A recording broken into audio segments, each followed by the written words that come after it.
And Roger is here with Boris and Greg as well. And you hadn't read the script, had you? No, I didn't. This is too much to be true. I mean, I'm living obviously somewhat of a dream, I think, because this is a very magical moment in my career. Of course, I'm aware of that, and yeah, I mean, obviously the crowd was torn at the end, you know, with Murray's loss, but I still thought it was an amazing atmosphere and an amazing match to be part of. It was. It's a ridiculous question to ask because it's a bit like anybody asks when you compare anything. But of 7 titles here, where would this rank? I don't know. Because you've broken the record. Maybe. I mean, I guess the first one always remains unique in the sense of, you know, your career could stop right there. I went through some pressure moments, you know, after that, going particularly for my 5th, I thought, you know, equaling Bjorn, who was sitting there in the crowd. That was big, you know, I remember that was a lot of pressure. And then today, honestly, I don't quite understand yet what just happened. Normally, I understand much faster, and I'm very good at this, that, you know, I sink to my knees. I'm like, oh my God, I just won Wimbledon. But this one, I tried to, I think, block out the entire pressure I had, because there was a lot on the line for me, really, today as well, like for Andy too, that I just tried to block it out as much as I could.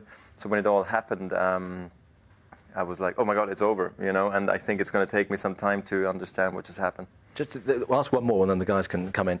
Did it feel different playing against Andy at Wimbledon because of everything else that was associated with the occasion? Right, and then indoor at the end, that's not something I've ever done before in a Wimbledon finals before. I have played Tim Henman here before, as we remember. I'm one of the older guys, you know, on tour. Tim Henman, you know, kind of good-looking guy with the tie and everything now. No, but so I have played him here in the past, so I know how tough it is, you know, playing a Brit, but this was obviously unique in the sense that it was in the finals, and how much everybody wanted Andy to win his first Grand Slam here at Wimbledon. It would make perfect sense, you know, but unfortunately for him it didn't happen, but I am convinced and sure that he will get some Grand Slam titles.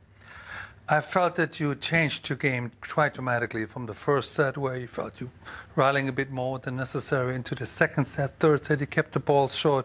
Was that something you talked with Paul Anacon before, or you just felt the match just turned on you a little bit and you had to do that? Well, the thing was, first couple of sets were obviously different because they were outdoors and there was not a lot, but there was wind, and particularly from the Royal Box end down. So you play, I mean, obviously I had a game plan and I knew how I wanted to use, you know, my game against his, but then the wind was more... Speak about it. What was it? Yeah. What was your game plan? My game plan was to play aggressive, you know, try to attack a second serve, try to, you know, vary it with my slice and my, you know, drive backhand, then obviously try to come to net if Andy sort of allows me to. I kind of gave him the perfect start for him to feel comfortable in a Wimbledon final, which was a problem for me, and that made me feel uncomfortable for at least 2 sets, I'd say, because playing from behind is not so easy. You don't... When you got the second set, though, did you think, got him?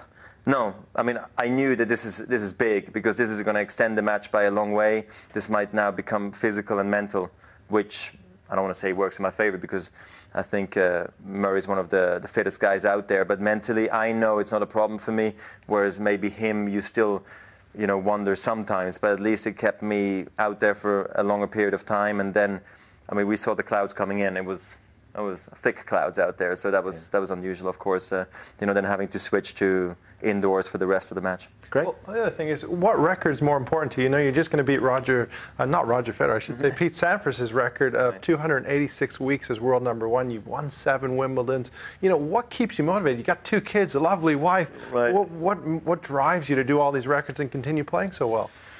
Well, for some crazy reason, I do remember that I did start on court 25 in the beginning, you know, and there was maybe 20 people watching me play.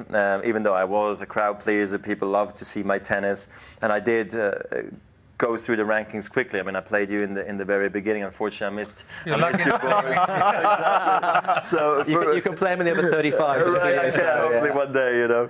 But so for me, I think I'm aware of how lucky I have become, and I am today, playing on center court every match I do play. I have such amazing crowd support everywhere I do go, that is for me reason enough to be motivated. And And then the family aspect, that my wife's willing to do all the sacrifice, that the kids are happy on tour, that we make it work. It's quite magical. And this was not just a big moment in my career, but in my life, actually. And that's where, you know, you feel like maybe you want to do more, but who knows what's going to happen next few years. But I'm excited. None of us can imagine. Listen, we haven't got much time. One more question, if I may. You'll be back here in 3 weeks' time for the Olympic Games, for heaven's sake. You know, it's almost like, is this the warm-up to the Olympic Games? No. Because the one thing you haven't got, of course, is an Olympic gold medal. In singles, yeah. yes. And obviously got the doubles from Beijing.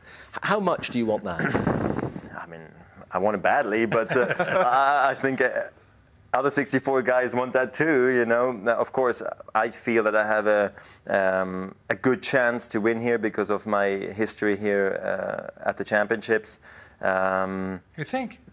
I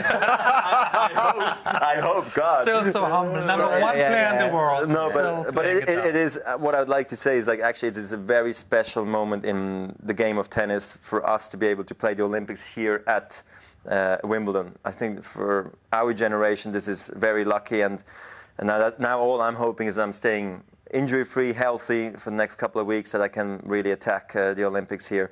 Of course, an Olympic gold would be absolutely amazing, but I do have one in the doubles from Shanghai, which actually, for me, takes some pressure off having to win here, you know, the singles.